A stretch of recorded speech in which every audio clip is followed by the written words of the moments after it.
This is Delta Sierra Juliet. Is there any known traffic below 5,000? Delta Sierra Juliet, no known traffic. Seems to be a large aircraft below 5,000. What type of aircraft is it? It is more bright. Seems to me like landing lights. The aircraft has just passed over me at least 1,000 feet above. It seems to me that he's playing some sort of game. He's flying over me 2-3 times at speeds I could not identify. As it's flying past, it's a long shape. Cannot identify more that it has such speed. It seems like it's stationary. What I'm doing right now is orbiting, and the thing is just orbiting on top of me also. It's got a green light and sort of metallic-like. It's all shiny on the outside. The engine is rough idling. I've got it set at 23, 24, and the thing is coughing. My intentions are to go to King Island, Melbourne. That strange aircraft is hovering on top of me again. It is hovering, and it is not an aircraft.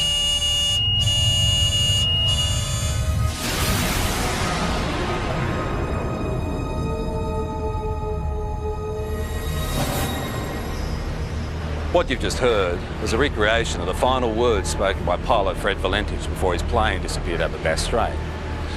Even though it's been 19 years since Fred disappeared, the mystery surrounding what happened to him still hasn't faded. He just vanished without trace, and his family believed he was taken by an unidentified flying object. Recent years has been an explosion of UFO sightings in Australia. Whenever you mention the topic, people seem to have their own theories and opinions, or even their own stories. It was orange like a sunset, and it was just spanning across the road. I can't move, man. Moving forward in time through the experience. Then this tall, dark being just appeared in front of the craft. And I mean, it looks like a traditional, every day of the week, comic book flying saucer. They had large almond-shaped eyes, small bodies, legs and arms, and sort of grey in appearance. I think it's the first time in my life that I could identify of anybody telling me that they were scared they were going to die. Saying that this thing was only just down the bottom of his street. He could see that it was out in the water, it was sucking up water. Yeah, I believe it's a UFO. There are between 400 and 500 reports a month of UFOs in this country. Now, obviously a lot of them can be explained, but about 10% prove to be true mysteries. Tonight you'll hear from people who've had these experiences. They're just normal Australians who can't explain what they saw.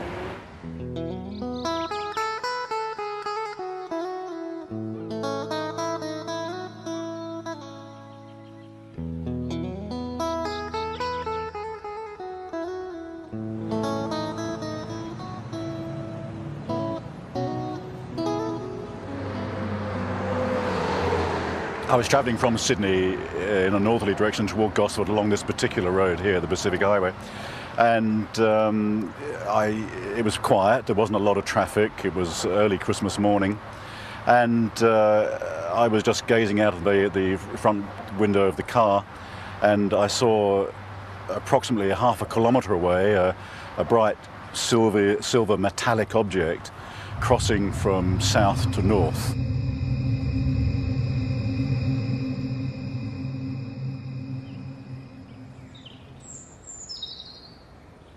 I stood here not believing my eyes, because where I sit I can see the open water, and I just couldn't believe that this thing could appear on the water. It was some kind of craft, but it was completely surrounded in lights underneath and all around, and it just looked like a carousel. It wasn't anything flat. Around holiday time, the local police know they'll be busy. But on this New Year's Eve, the calls weren't what they expected. All people that I spoke to had exactly the same thing to say. There was no variance whatsoever in the object that was sighted. It was a huge chrome, very shiny object in the shape of a ball. At the bottom of the ball was a number of huge white lights. This object looked like it was sucking up water.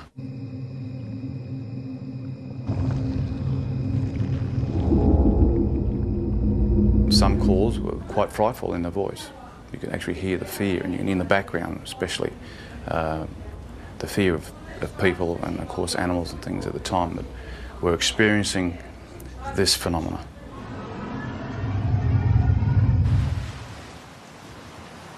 We're looking out above this headland here, and we're watching a bright light move in a strange fashion that you'll never see, or we never saw anyway. It was moving quickly and moved for instance, in a zigzag fashion. We were watching it for 10 to 15 minutes, move in this direction north, and we just saw this bright light, 15, 20 metres above our car. Just a bright light, emanating light towards our car. It was just awesome. All of a sudden I saw these lights come out of the water like a cylinder and flash, and the top of the water was all lit up. And as that light was up, I could hear the rushing of water, movement of water, and then the water being raised up, and then shortly after, down comes the water on top of the lake. I noticed this rather bright light that seemed to be on the right-hand side of the car, and it seemed to be following us for quite a while. And then all of a sudden it turned and went at a right angle right across the expressway in front of the car. It was large, round, and seemed to have a stream of sparks flying out the back of it. I don't know what it was, but it was most peculiar. After the initial New Year's Eve reports to police, the local Sun Weekly newspaper got hold of the story. There were hundreds more people at home that had obviously thought they'd seen something quite out of the ordinary, but were too scared maybe to come forward and actually say that they'd seen something. Our office, the day the report hit the streets, was amazing. We had caller after caller saying they'd seen the same thing. A lot of the witnesses were retired academics, some were policemen, nurses, school teachers, Sunday school teachers, lawyers, business people, some of the leading business people in the area. They were all people that had everything to lose and nothing to gain by even coming forward and making a report. All the people who actually saw it hovering over the water described these 4 or 5 shafts of bright white light coming down to the water and literally penetrating the water rather than reflecting off it. We also had descriptions of the water seething underneath it. Some people said it frothed, some people said it foamed, some people said it was steaming up. Overall, I'd imagine there'd be probably 3 dozen telephone calls on the night. Well, we're police, Sergeant Wenning. In particular, Sergeant Wenning remembers one very distressed caller. He told me he had been woken up from a deep sleep with thunderous noise and bright lights, dogs barking. His children had come into his bedroom screaming. He was saying that this thing was only just down the bottom of his street. He could see it was out in the water, it was sucking up water. The sound was like a million hummingbees. He didn't know what was going on.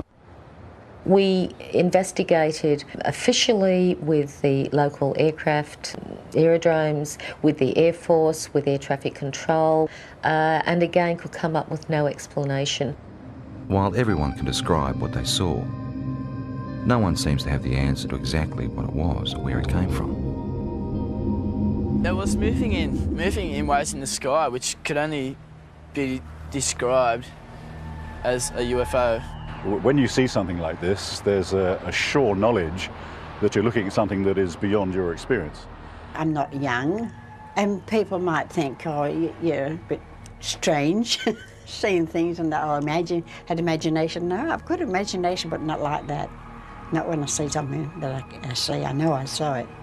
At first I thought, well, maybe it's some type of meteorite, but it was too large, it was travelling too slow, and turned a right angle, which I know meteorites aren't inclined to do. I was just bewildered at how something could appear and disappear in the thin air practically. Well, I honestly don't know what they saw. We've gone right through all the realm of possible explanations, which leaves it as what a UFO truly is, a flying object which we cannot identify by conventional means. There's a saying that seeing is believing, and it certainly applies to UFOs. The most intriguing personal accounts come from people with no real interest or belief, until it happens to them.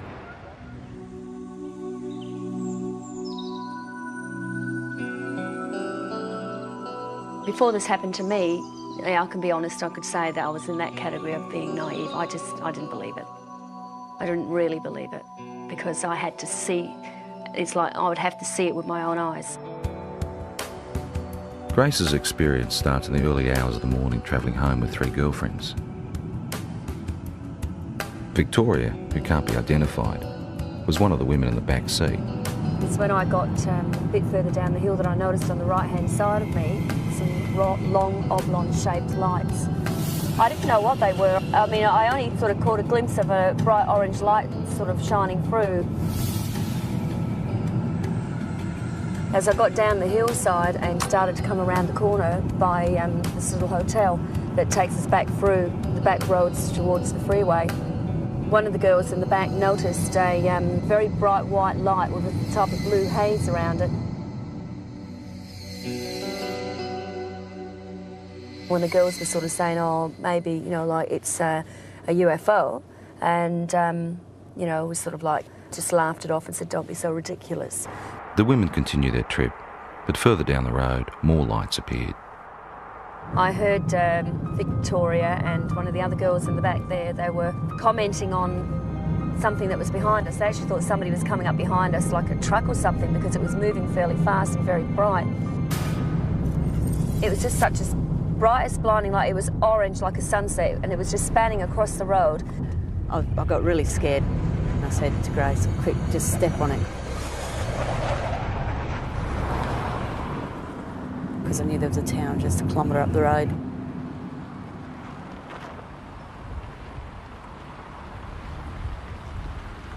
As we got closer into the middle of this car parking area and looked up, we could see this ship.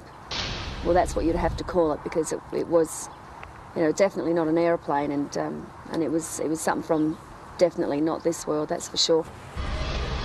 It sort of moved across from this direction straight over the top of us.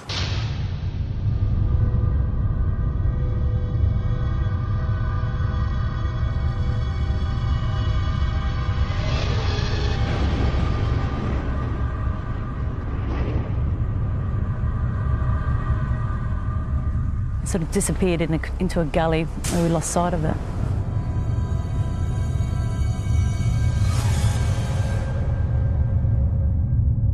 We were scared for our safety. I mean, I've got to be honest, I think it's the first time in my life that I could identify of anybody telling me that they were scared they were going to die. Because I was. When I got to the opening of the drive here, the other girls noticed that there was something else up, some activity up there in the sky. We were still scared. We didn't know what they were either. They seemed to be moving in a direction that this other craft had gone over and gone down. So the first thing you think of, just pull in someone's driveway. And as I pulled in, the light was so blinding, it actually was hurting our eyes to look at it. Then I noticed a figure coming. It wasn't a human, it definitely was no human, that's for sure. I felt threatened by it. I felt really, really threatened by it. That was the closest thing I've ever experienced, the thought of actually, you know, coming close to death, I suppose, which sounds pretty silly, but the fear that I had was like that, like I wasn't going to see my family again. And the weird thing is that it's not the normal thing to talk about and for people to accept. But, you know, it's been 3 years now, and I still feel very distressed by it. In the weeks, I felt a lot of doubt with what happened to Grace. I didn't believe it, truly believed it, because I hadn't experienced anything like that myself. So I didn't show it either. I mean, I didn't show that I didn't believe it, because I think it was important that I looked like I was supporting her, so that otherwise, you know, she might go sort of, you know, off the rails if she didn't feel she had some support from her husband. But 2 weeks later, those doubts disappeared. What's work? Late one night, they were both woken by their distressed 15-year-old son. He was dead set that he had presence in his room. You know, there was somebody in his room. And one thing that he kept saying at that time was that, can you hear that sound? And he kept pointing up to the ceiling. And we could hear this low drone sound. I knew then I'd heard that sound before. We got back into bed and I was laying there.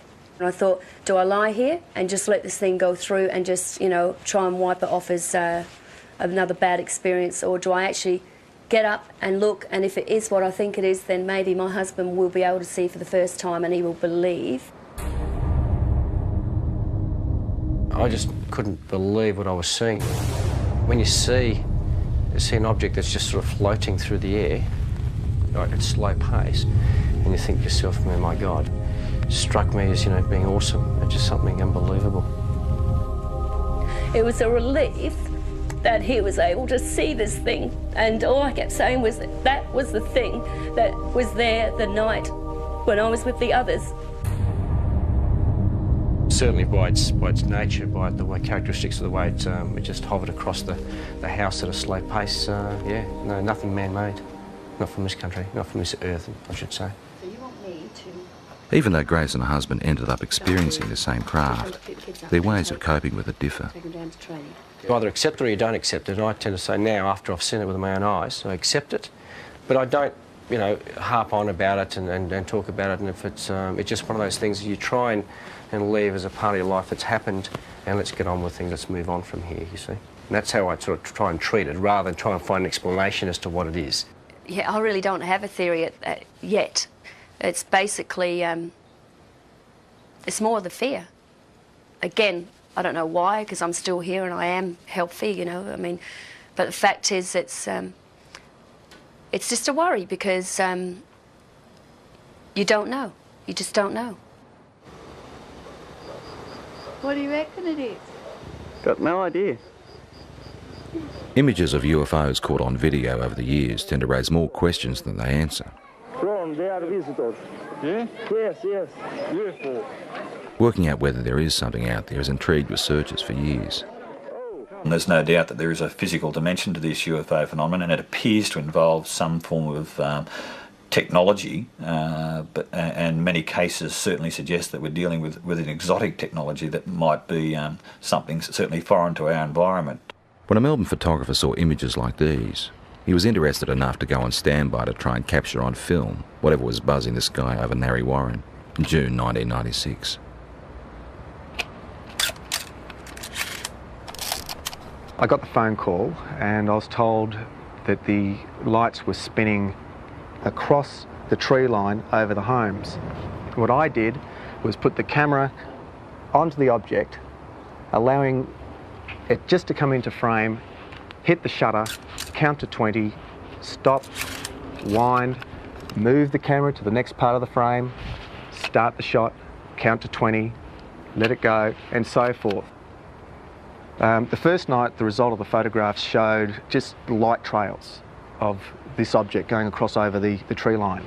The second night, with higher speed film and the higher magnification lens, is where we actually captured the shot of the disc.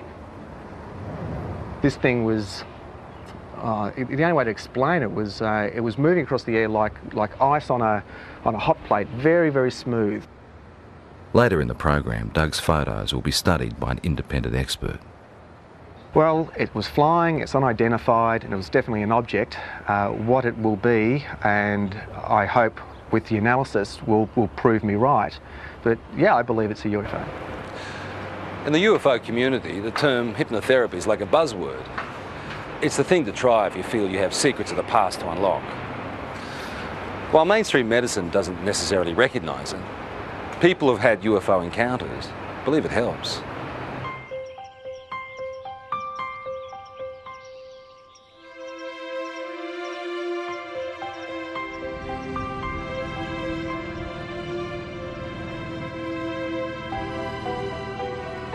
Victor Pufulescu believes he started having alien encounters as a teenager back in his native Romania.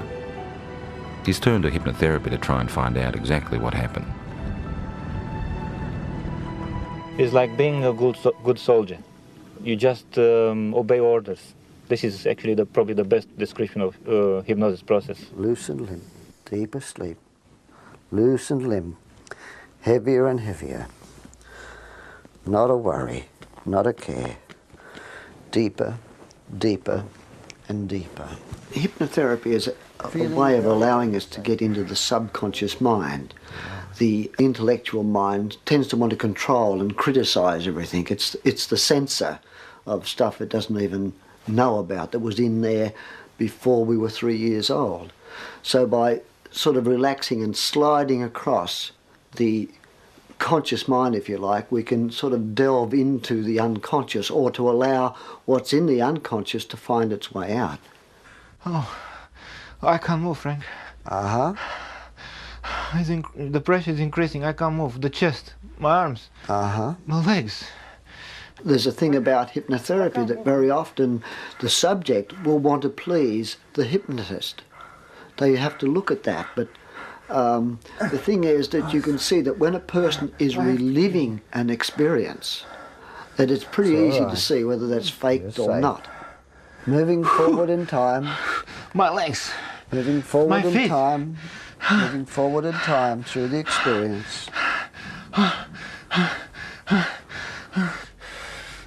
The pain is inside of my elbow. Uh-huh. Thanks. Who are you saying thanks to? Them. Uh-huh. Can you ask them what they're doing? No. It's a test. That's a test. I just know it's a test. They keep me telling be calm. They're telling you to be calm? Yeah. Uh-huh. Very often the people are quite disturbed about dreams they're having or things they've imagined happen to them. And they often come out of this saying, I'm pleased I'm not crazy, or I'm not mad, or I'm not imagining this. It does give you some answers, but also creates thousands more. And this is probably the trickiest part. I'm never happy with the answer which I'm getting, and I want more and more and more.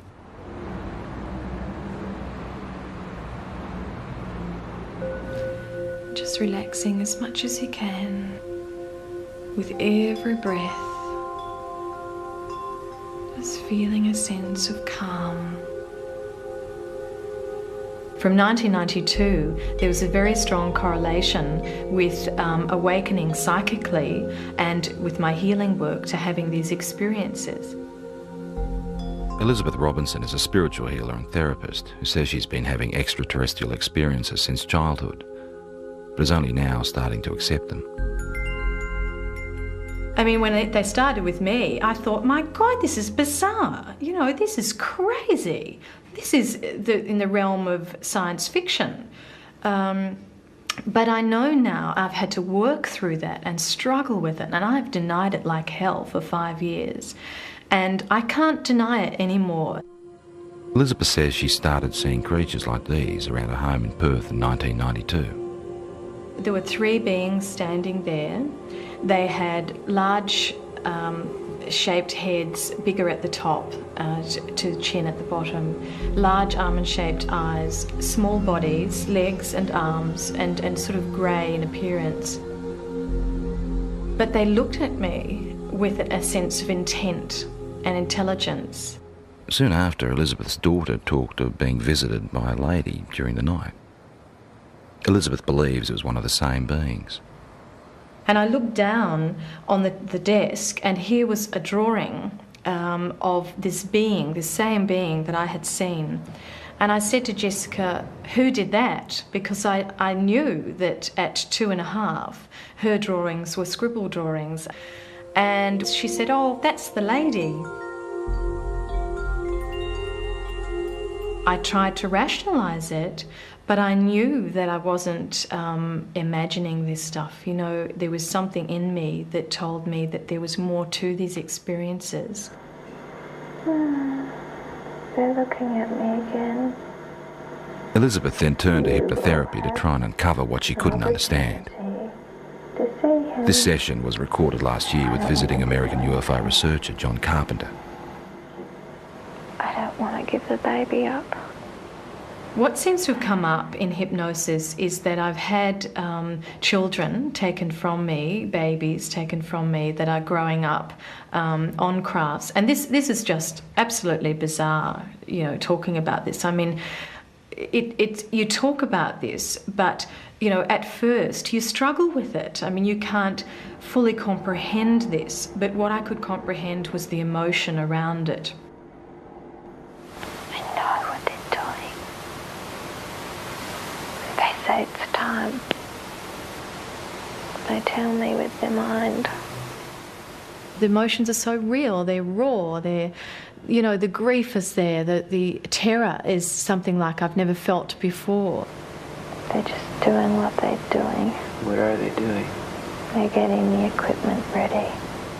Part of the reason why they're involved here on Earth is to help us awaken, but there seems to be some sort of reciprocal type of arrangement whereby, you know, they're coming to Earth and they're creating a new race of beings, or creating some sort of hybrid race of beings. I used to think, okay, I'm dreaming, until I used to be able to get up, go to the bathroom, make a cup of tea, come back, sit down, they'd still be waiting for me. And I think, oh. Elizabeth and colleague Mary Rodwell now run a support group in Perth for people who've had alien experiences. And this is what I mean, my business is emotional trauma. That's why I'm here. And I won't deal with fantasy. I can't deal with fantasy. So it's about emotional trauma. These people are stressed quite desperately with fear and anxiety about a lot of things that they only have a vague idea often about, but often is because they've remembered being taken. I went 3 months with barely any sleep. If you remember, I told you about 11 or 12 weeks, barely any sleep. Most of them just want to live an ordinary life. They don't want this to happen. So for them to have the chance to at least talk about it and release all the anxiety and fear around that as much as they can around talking about it, it seems that through that there is real healing. For me, I became very frightened that I would be labelled crazy or, you know, hallucinating, whatever it was, and that I couldn't have somebody to relate this experience to that would honour my experience. Have either Elizabeth has always kept journals about her experiences, which she is now using to write a book. I saw a grey being appear, white-grey colour. In the dream, I was searching for my son, even though the child dream of trying to run away from several grey beings, but as fast as I ran or wherever I really don't expect someone to be able to say, absolutely, you know, this is real, because, you know, you always doubt yourself, but you know that it's real, and you have to come to some point and stop denying it, and that's what I'm starting to do. Sorting out the facts surrounding UFOs can be tough, unless of course there's something that science can put to the test.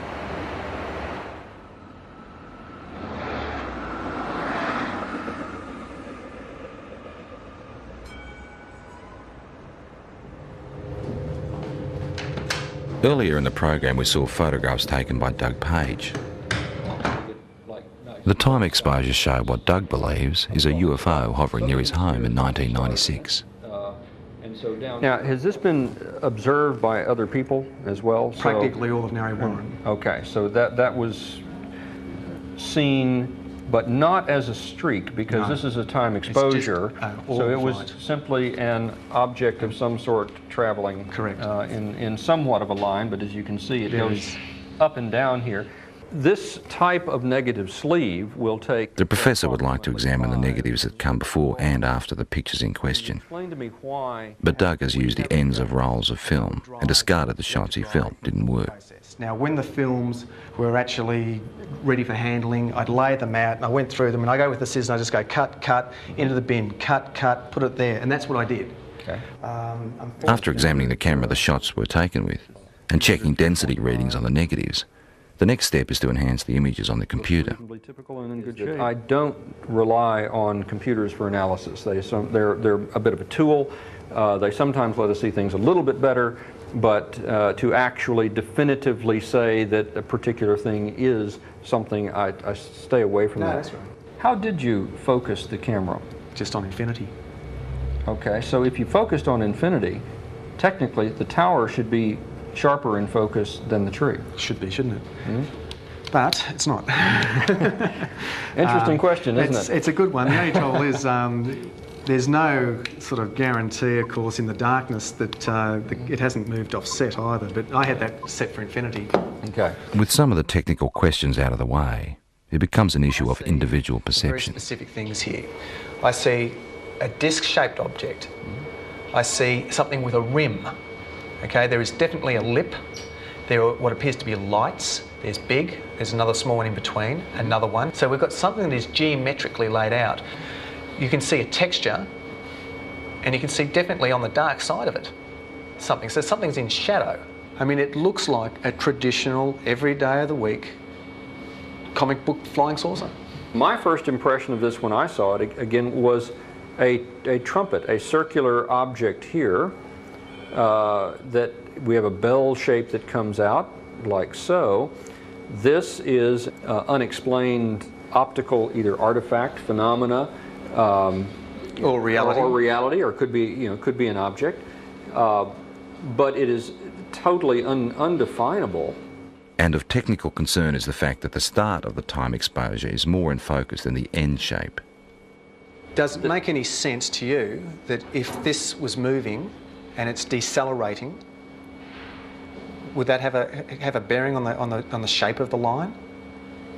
If it was slowing? Because no, it shouldn't. It should be exactly the same sharpness. Despite question marks over issues like that, the professor is able to reach some conclusions. I don't believe that it's been faked. I think it is probably something that was traveling through the air. What it would be, I wouldn't know, and there's no indication from the photographs that would give me any clue. There are points there that I haven't considered, such as the object, could well be a phenomenon that that I've never heard of.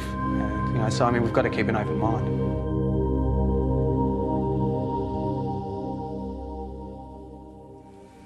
I don't know, maybe between 6 and 8, I would assume. Okay. They were fairly intense, or? Yeah, they were very close together as well. Right, okay. 4 years ago, Kelly Cahill was a mother and housewife with no interest in spaceships or aliens. Now she's using technology to reconstruct images of her own encounter. It does give the idea of the lights there, but the brightness of the light, it gives a good impression, except that the colour doesn't seem right. Kelly's account starts in August 1993. My husband and I were driving up to my girlfriend's place in Monbulk, which is in the Dandenong Mountains. We were driving on Belgrave Hallam Road, and it was just on dusk. I saw what I thought was round orange lights in the field. It looked unusual to me. Later that night, retracing their route home, Kelly noticed something else unusual. It's about a kilometre or so in front of us, about twice the height of the treetops. We could see this object, which at first I thought was a blimp. It had the shape of a blimp, but it was light. As we got closer to it, the light seemed to sort of separate, and it was actually these a row of round lights, and they were orange. It appeared like there was silhouettes standing in these round orange circles, like people, but you could only see the black outline. Well, I just said to my husband, look, there's people in there. And the minute I said that, it shot off to the left of us. Within 1 or 2 seconds, it was gone completely. About a kilometre or two further down the road, as we kept driving, I came across at least what I thought was a screen or a wall of light across the road. And my heart started racing and the adrenaline was sort of pumping through my body, and I'm thinking, we've just seen this back down there, we're in for, a close encounter. Then the next instant, nothing.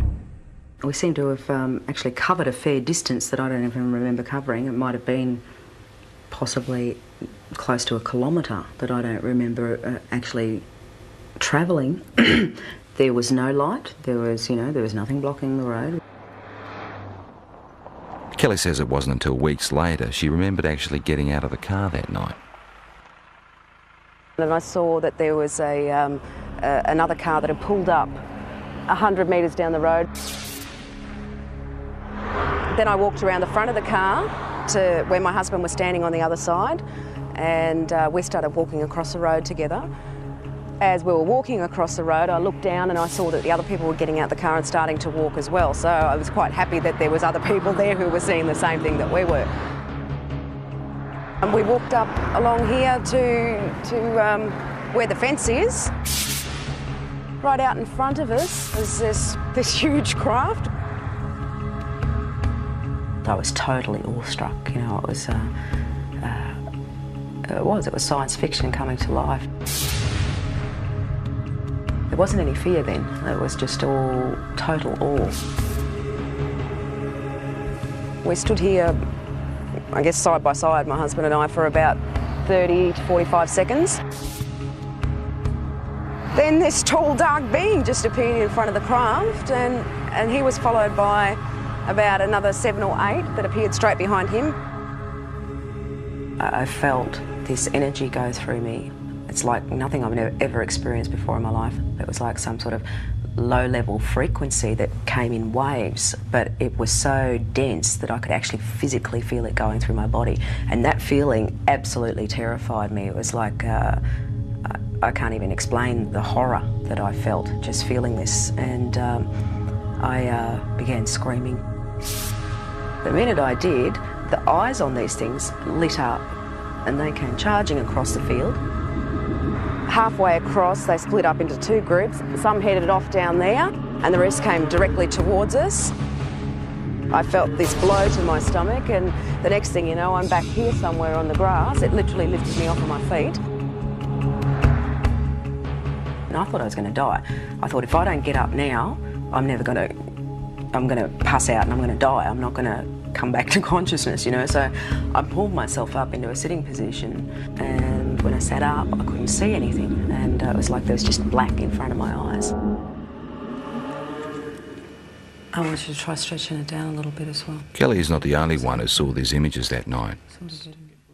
For the first time ever, independent witnesses have given the same account of a close encounter.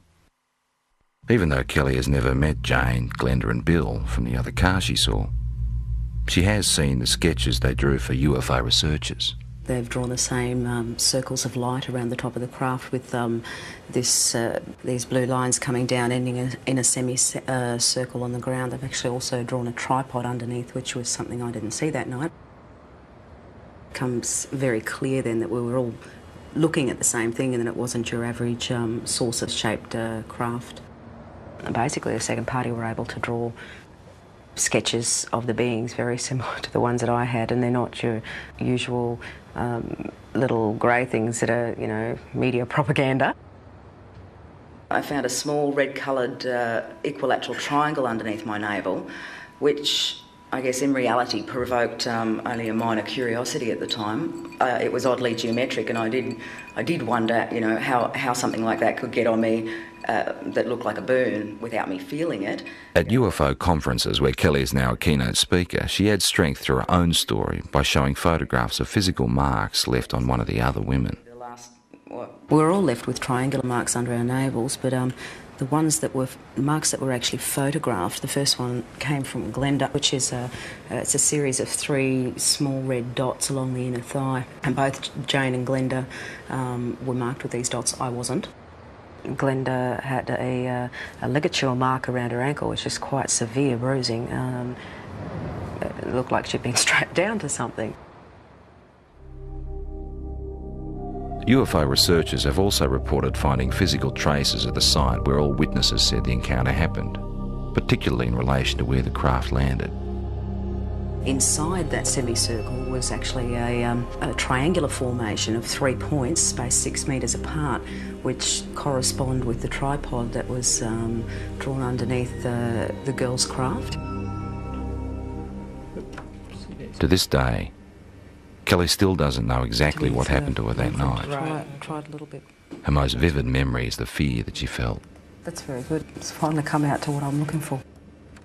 And I think a lot of people, you know, might have experienced the fear in a nightmare when you're being chased or something like that, and it's a terror that you feel that, you know, sometimes can wake you up or whatever, but it's absolutely horrifying when you're dreaming it. And that's exactly what I was feeling while I was totally awake. That sort of terror, actually having to feel it while you're conscious and physically awake and feel it as a reality, is like a living nightmare, like a nightmare had come to life.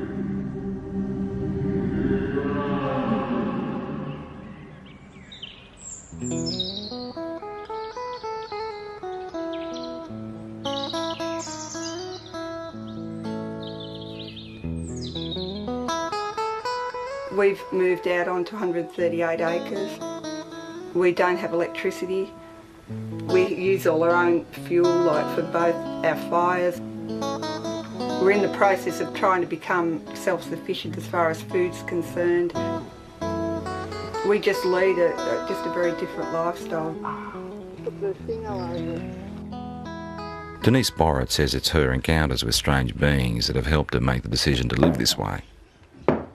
There's one of our missing. I believe at the moment that they're giving us quite a dire warning about what's happening to the planet and what's going to happen to us unless we actually wake up to what we're actually doing. They seem to open parts of your mind that aren't opened before, and or they help you to do that. I don't know, but all I know is that I'm a very changed person since I've had my experience. Well, lifestyle changes you'd think shouldn't happen to people if these things aren't physically occurring. So I guess it's a little piece of evidence to suggest that something really startling and extraordinary must have happened to a person because of the changes that they do go through. Denise says her visitors have the ability to render her husband unconscious, so he never actually experiences the aliens, but he does have physical scars. Well, I know I've got a lot of scars on my body, and I know basically where they all came from, but this one, in that particular place, I've got no idea. I just woke up one morning and I happened to comment to Denise, I've got this funny little mark on my arm, and she had a look and she had one in exactly the same place because she said she could remember it happening. And I can actually remember them cutting it. I can remember it was like a little spatula or whatever. But again, there was no pain or anything, and the next day mine had completely healed up, whereas Les's had actually scarred. And I thought, well, they're in identical spots and they're identical size, so obviously something was going on. People who've had multiple abduction experiences very often get very concerned about the environment. They get very concerned about healthy lifestyles. They get very interested in the possibility of life elsewhere. They get very interested in promoting the message that there's something actually going on.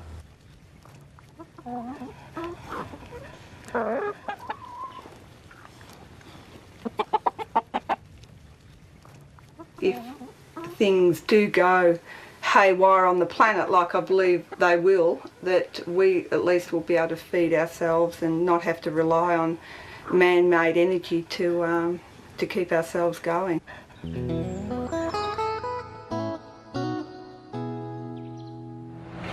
It's pretty obvious that the people that had these experiences are convinced there's more to what's out there than most of us realise.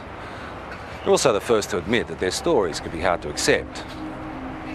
All they want us to do is be prepared to listen. I suppose people got to make their own minds up, but we can honestly say that what happened, happened, and there's no doubt about that. Perhaps they're extraterrestrial, we don't know. Perhaps it's military experimentation. Perhaps there's new things in this earth that we don't know about. I don't know what they are. I know what happened to me, but I don't know anything about them. I'd have to say that the evidence seems to be fairly compelling, that we seem to have some sort of alien life form just in what it is. You've got to keep an open mind. And since I've accepted it, I think I've really started to see it's not really bad. There's a lot of good in what they're actually doing. And it's like they're saying to us, you know, human beings can do so much more. We have these wonderful capacities to heal and to heal each other and to understand ourselves so much more. And we're not yet. Where they come from, I honestly don't know. I would hope that before I die, one day I find out.